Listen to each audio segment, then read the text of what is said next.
Check the mic and make sure it sound right, boys.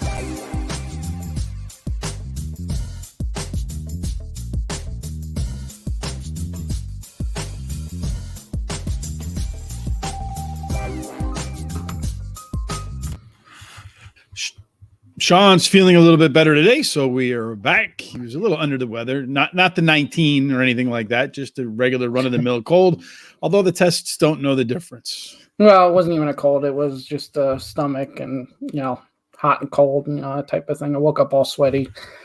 Wasn't pleasant. Bad dreams, huh, from picks gone by. Yeah, could be. Yeah, we had a decent Sunday with the NFL, though, so that couldn't have been that. I think what you were like 3-2 or 4-2? 3-2, yep. And I ended up going 3-0, 4-0, whatever I had. I didn't lose on Sunday. Stayed out of the NFL yesterday, which was the unfortunate thing to do because I would have been 50-50. I said I leaned the Bears and I leaned the under and it went the Bears and the over, so I would have been 50-50 there. Basketball, I was 1-2 yesterday on my plays because I don't know, that Sacramento game, one team scores 12 points in the third quarter. The other team scores like 12 points in the fourth quarter. And it's like the fourth game. And there was a really controversial call at the end with Devin Booker. Otherwise, Sacramento could have got the game within 2. And then the game probably heads to overtime or comes close. I mean, I haven't caught a break in the hoops lately.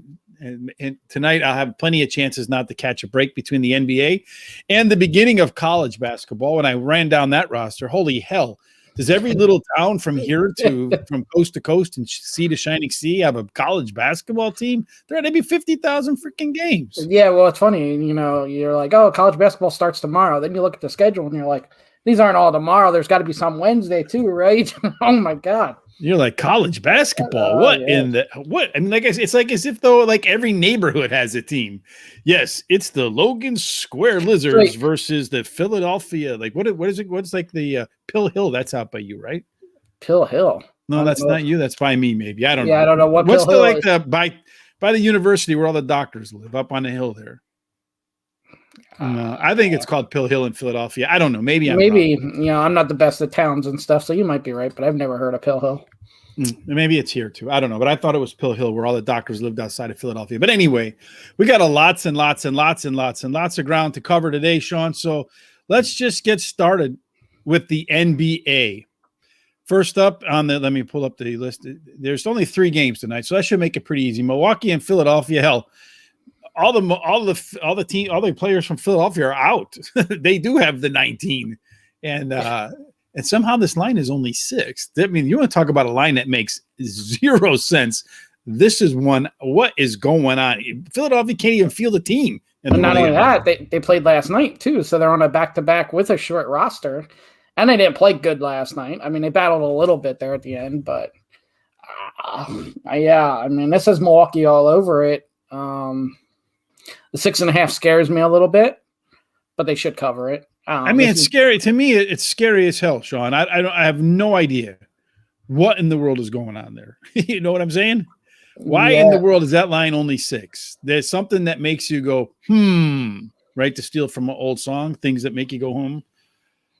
Milwaukee's been struggling too. I mean, they have their own issues. I mean, Holiday's come on, they're playing a junior. They're what it calls a B League team. Yeah, if Seth Curry isn't hitting shots or Korkmaz, or Sixers need somebody to get hot and go off for 30, and they're slim pickings. And even if they go off by 30, where are they going to get the other 70? Yeah, I don't know. I mean, I'm not. That line scares me. It's like Vegas is just begging you to bet Milwaukee.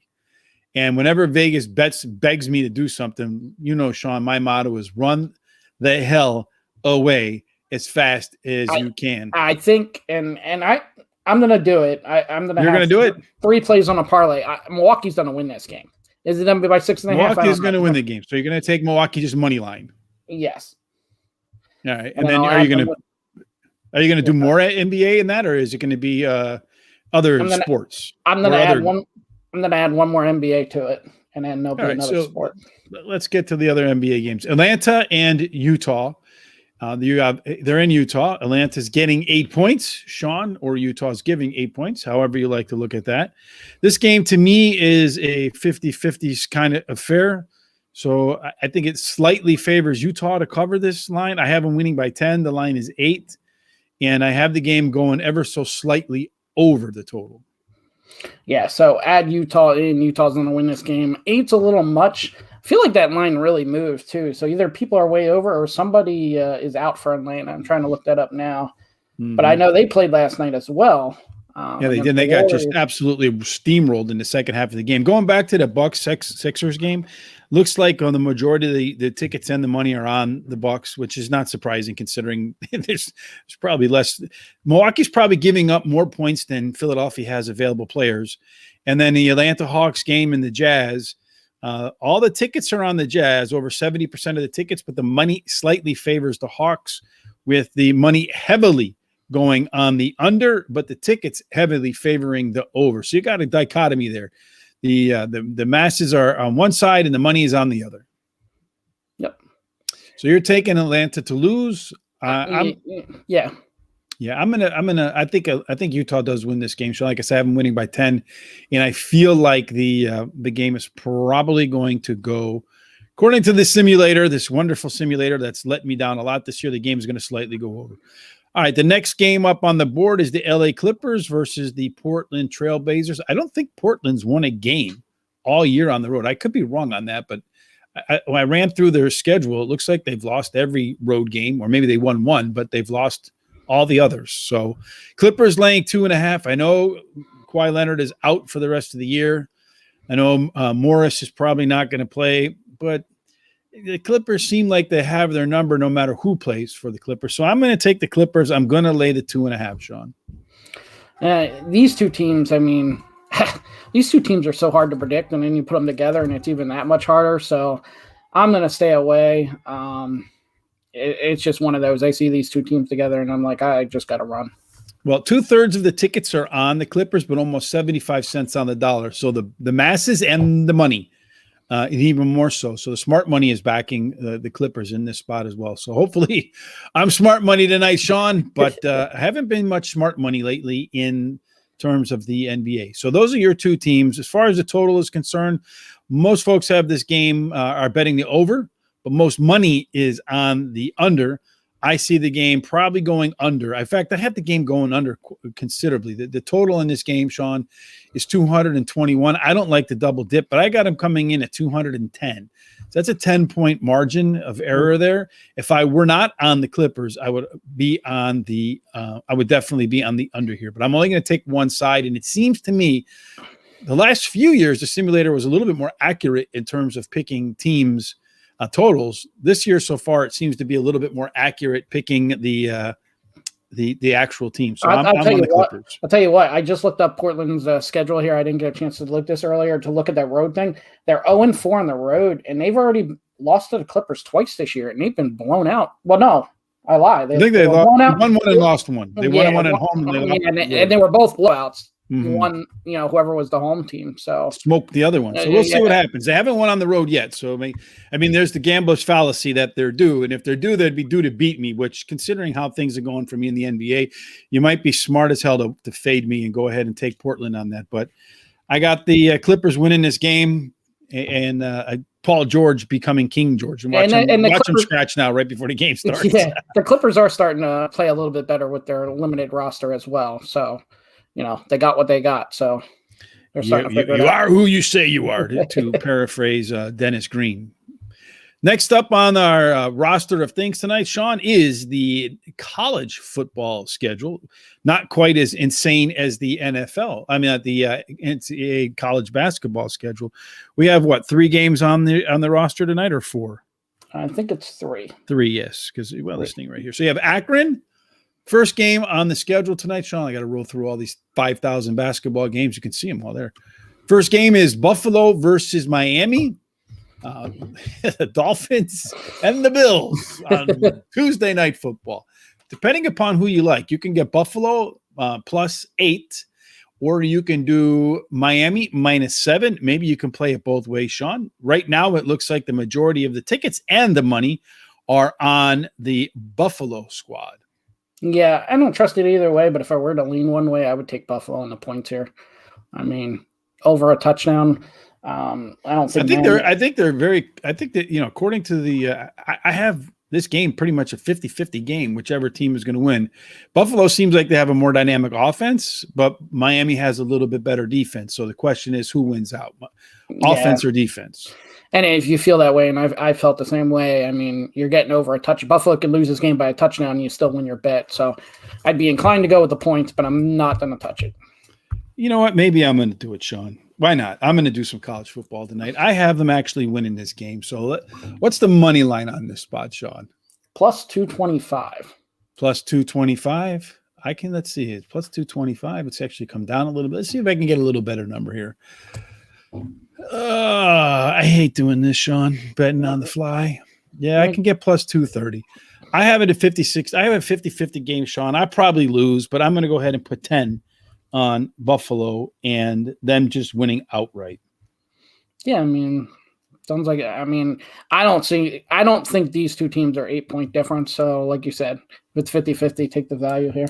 Well, there's a ton of value. It's a 50-50 game, quite literally. I have the line is 7.5. I was actually shocked that the line was like this. Well, the line's 7.5, and I have Buffalo losing by 7. So, I mean, that's essentially 50-50, right? They're both on the numbers there. So if I'm getting plus 230 on something where I should be getting plus 100, according to the simulator, then it's just a pure math bet, not one that I would normally make. Otherwise, you might think about taking Buffalo and the points, because you can get Buffalo plus 8 for minus 113, or minus 7.5 for minus 120, or plus 7 for 110. So a whole ball of wax there. As far as the game itself is concerned, the money, as I mentioned, most of the money is backing Buffalo and the points. Next game is Akron in Western Michigan. Sean and I were both looking at something interesting here. I wanted to know what Western Michigan's total was. Their total is like 42. That's, I think, what they score per game. Akron gives up a lot of points too. I feel like if Western Michigan goes over, the game goes over. Possible, but Akron, sometimes their offense doesn't really show up. I mean, they're very strange. I'm going to do it. Western Michigan will, they'll score 14 to 21 points in that first quarter. So, I mean, you only need. You're going to do it, huh? Yeah, I'm going to do it. I looked at this earlier. Their offense just is a machine. And, you think you would feel comfortable then giving up 24.5. The problem with that is Western Michigan's one of those teams, they're not used to being these huge favorites. I mean, they struggled last week. Did they actually lose last week? I forget, but they were favorite and they struggled. So I'm just going to go on the fact that they're going to score a bunch of points tonight. Mm-hmm. You should also do overseas basketball. We can look into that. I can probably figure out how to do the algorithms in that and Excel and overseas basketball, but just doing college, my Lord. I was putting the college in there today. It took like 2 hours to run through everything. I was like, wait a minute, what is this? 2 hours. All right. And then I'm thinking about Bill Krakenberger in the back of my head the entire time, looking for something very specific. So I got that in my mind, and we're going to pull. That's what I'm actually going to do, Sean. I'm going to steal Bill's ideas. I already tried that with some. I tried that in the first game with Villanova, and I already lost that one. So that didn't work for me. Keep it up. Yeah. You win most of your bets on FanDuel on international basketball. Why don't you share them with us, man? If you got those things, Breeze, let us know. Put them over at Moneyline Madmen and the community there. And hell, I'll go play them over on FanDuel or DraftKings or Rivers or wherever I can get the best line. I'm always interested in learning more, because that's what this game is all about, trying to figure out one way to win, how to take money from Vegas, to take money out of the pool and not put it in. All right, Ohio and Eastern Michigan, Sean, anything there? Yeah, this is my third part. Well, I got two things here. This is my third part of the parlay, just taking Eastern Michigan to win. That makes the parlay plus 149. So I have the Bucks, the Jazz, and Eastern Michigan all to win, plus 149. And then I'm going to take the over. Both of these. So you're going to double dip on this game? Yeah. Cardinal sin. Both of these teams' defense is optional. Ohio struggled early in the year with offense, but they've really started clicking now. And Eastern Michigan's offense is really talented, and Ohio's defense isn't all that good. So 61.5. Sounds like you got a lot of things going on there, Sean. Yeah, that total's not too high, so I would expect it to go over. All right, so 61.5. You can get 60, Sean. So I'll save you 1.5 points. That's fine. Yeah. And you can do over for minus 110, which is kind of interesting to me, because On that particular line, the under is minus 113. So they're playing they're asking you to play the over because they've pulled that number down and they've given it to you at minus 110. Everybody else is at 61.5. So they must be getting hammered on the under bets at that book. First off, usually these Tuesday, Wednesday, midweek MAC games are usually mean a lot of points. Even last week, I was on the over on both games, and they started really slow in that first quarter, and by the end of it, there was a ton of points again. So defense. Well, 90%. This is really interesting to me. 70% of the tickets are on the game going over. 90% of the money is on the game going under. I don't know what that information is a huge discrepancy. I don't know what information those under people have, but if you look at these two teams, running backs is missing a foot or something. I don't know. Defense is optional. Midweek MAC defense is optional. I mean, it's just and 60 is really not that high. I was expecting a higher total. So well, apparently 70 or 90% of the population thinks it's way too high because that's where all the money is. All right, so Sean, you're taking Eastern Michigan and over, and you're putting the Eastern Michigan in your 3-team parlay. Yep. So that brings us to NCAA basketball, college basketball. Rather than run down all of the games, Sean, why don't we go with what you've got, what you did? I have two of them that I'm looking at, and I'm going to do, well, let's just rewind a little bit. Bill Krackomberger told us he likes to play the underdog and to halftime. Right. That's what he said. And then because in the second half, the home team tends to be ahead. Well, the favorite tends to be ahead. And then the gap grows as they shoot free throws at the end of the game. So he says he makes a killing hitting over 60% on basketball games, betting to halftime. So I'm going to see if I can top his 60%, Sean. I have two that I'm going to go with.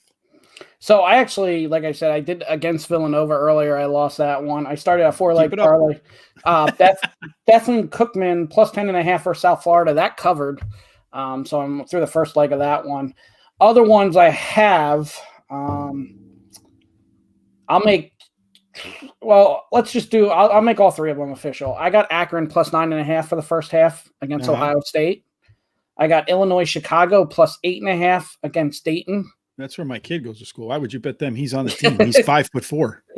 Well, they're playing Dayton, and he almost made the soccer team, but he didn't finish a goal when he should have. Poor kid. And then another one I like. I like this one probably the best of the three. It's Oakland plus 9.5 against West Virginia, and you probably could look at Oakland plus 17.5 against West Virginia as well. I was looking at that game, Sean, but I put together two different ways to calculate scores, and then only went with the games where both agreed. I'm sure you're familiar. I think his name is Pomeroy or something like that. Are you familiar with him or no? No. So he's a guy who puts out I think it's Pomeroy. I'm pretty sure that's his name, Pomeroy. But he puts all these stats out, and the guy is pretty much a college basketball wizard. You can find his rankings if you Google them. And then I use the offensive efficiency, defensive efficiency, average possessions, all that kind of stuff per game, tempo, blah, blah, blah, blah. It made a calculation, and then I did a separate calculation my way and looking for games that agreed both ways. I found two out of the about 40 that I did before I got carpal tunnel syndrome and gave up. And then I did the two big games, right? Because you got the Duke Kentucky game tonight, and you got the Michigan State. Who are they playing? I forget who they're playing. Anyway, so I'm going to go Evansville plus 5.5 to halftime. That's minus 105. And then I'm going to go the Citadel against Pittsburgh. I like plus that one. 6. Well, thank you. No, I know I lost. That's minus 115 to halftime. So those are the two college basketball plays I'm doing. Now let's talk about the two big games, Sean. And the reason we're doing them again halftime is we had professional gambler Bill Krackomberger on the show a couple times, and he mentioned he always plays college basketball games to halftime. Well, Kansas versus Michigan State. So I have in that game, Sean, I have Kansas covering one way, Michigan State covering the other way, so I can't lose. I'm going to trust that Michigan State covers the 4.5. I also have the game going over the 140.5. So the Pomeroy way goes Michigan State's way. My way goes Kansas way. We'll see who's smarter. And then in the Duke game against Kentucky, I have Kentucky covering both ways. So I would take perhaps Kentucky, not by much, by a bucket, and then the game going under by about 2 points. So coming in at about 146. So you're not making any of that official, though, right?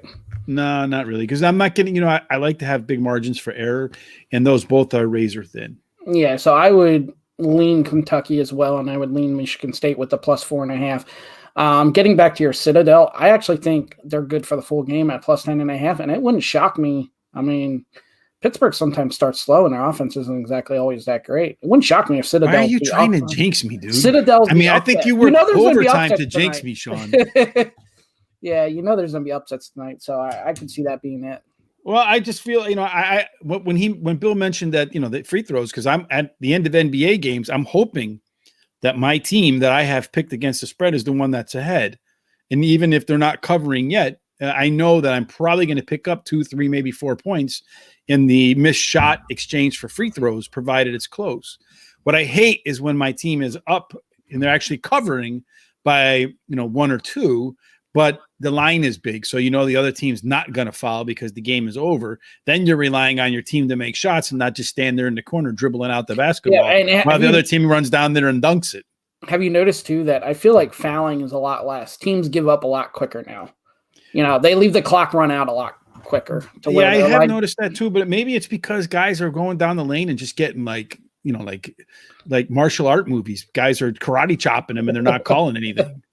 Yeah, maybe. I just feel like teams just give up now, and it's quite amazing. I have seen that too, where there's like 3 minutes left to go in the game too, and they're down 10, and the coach is putting like the scrubs in, he's calling, like my phone's ringing. Rich, you got some time for some run? Yeah, dude, get me out to the United Center right now. You're down 10 with 3 minutes left. 2 defensive stops, 2 3-pointers. You got a 4-point game. I mean, you're right back in the game. Yeah. I've seen that a couple times too. I understand what you're talking about. Maybe they're just not putting any emphasis on the regular season. I don't know. And then there's other times where there's a minute and a half left, and the team's up 20, and all the starters are still in, and I'm like, what's going on here? And hacking the hell out of the other team, making them shoot free throws, right? Extending the game. Like, what are you doing? So anyway, Sean, so tonight, anything in the NHL for you before we wrap it out of here? No hockey. Not me either. But I'm going to put my hockey sheet together tonight and maybe get back to hockey tomorrow. We'll see. So just to quickly run down what you have again, Sean. You took, why don't you run down your picks? Because I don't remember them. I'm too old to remember things like that. I have a parlay, the Bucks, the Jazz, and Eastern Michigan to win, plus 149. That's all money line, right? Yep. Mm-hmm. Western Michigan team total over 42.5. Double dipping, going to lose on one of them. Better hope it's the total so it doesn't kill the. Well, no, that was just the Western Michigan team total. Where I double dipped is Ohio and Eastern Michigan over 60. And then I did 2 first half plays. Akron against Ohio State plus 9.5 for the first half. Is that the one I went? No. Yeah, you did. You said Akron. Yeah, I did 3. Illinois, Chicago plus 8.5 against Dayton, and then Oakland plus 9.5 against West Virginia. First half. Then I went Buffalo in the NCAA football to win by just outright. So plus 230 on that. I took the LA Clippers minus 2.5 at home versus the Portland Trailblazers at minus 110. And then I tried 2 Bill Krackomberger specials, Sean. Evansville plus 5.5 to the half. And then the Citadel plus 6 to the half against the Pittsburgh Panthers. Any final thoughts before we get up and out of here this terrific Tuesday, Sean? Hopefully I go 4-0. No, but I'm looking at this first half like you were. So, for example, the Citadel's plus 10.5 for the game, and you get plus 6 for the first half. It's kind of it's funny how the first half the total's actually more. So maybe that's why Bill makes out so good. I mean, if you do 6 twice, but it's in Evansville, it's the opposite though, because I think they're getting 12 and only getting 5.5. Oh, okay. Everyone I've played so far, it's kind of like that, where if you double it, it's actually less than a game or more than a game. So you're actually gaining a point or 2 for the first half. So maybe that's why it works out. I mean, hopefully this works out. We'll find out. I'm going to. By the way, I forgot to tell you the 2 college halftime games because I have no idea what I'm doing. They're only 5. Oh, okay. I'm glad we brought that up. Otherwise, you know what's going to happen now? They're for sure going to win. I should make them 100. Definitely going to win. Absolutely. But I was a little the price. And let me take the 2 that I'm going to win and play 5 on them, and the 2 that I'm going to lose, I'll play 10 on them. That's how I think things through, Sean. The win was cut out of my sails a little bit with the Villanova game. I Well, you can't win them all. Yeah, I know. Well, you try when you get these new theories. I mean, you win them all. I mean, that's when every time I make a pick, I look at them like, yeah, man, it looks good. And then when I do it, and it comes out on a losing, and I'm like, it didn't look so good. What was I thinking? Yeah. So, hey, a lot of sports on a Tuesday, so that's always good. Yes, indeed. And we'll have 4,000 basketball games to do from now on until I die. All right, Sean, any final thoughts before we go this Tuesday? No, that's it. Now that we got college basketball, we'll start having some guests that wanted to talk college basketball as well. We can always bring them on, and we'll bring Bill on probably during the college basketball year and have him talk about these first half ones again.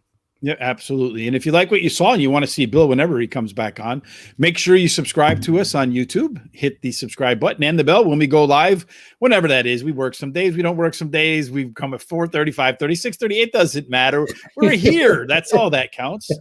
Hit us up on, and if you like what you saw, give us a thumbs up. That helps us move up the YouTube algorithms. Like us on Facebook at Moneyline Madmen. Follow us on Twitter at Moneyline Madmen, where Sean will socialize when we're about to go live. So we're surprised when we go live, and you'll be surprised when we go live. Of course, we hope that your picks stuff your pockets full of cash, and that, of course, we hope that we cash them all, Sean. Everybody, good luck with your bets tonight. Have a fantastic Tuesday evening. And Sean and I will most likely be back in 23-3. Maybe we'll be back now. We're not leaving. What the hell?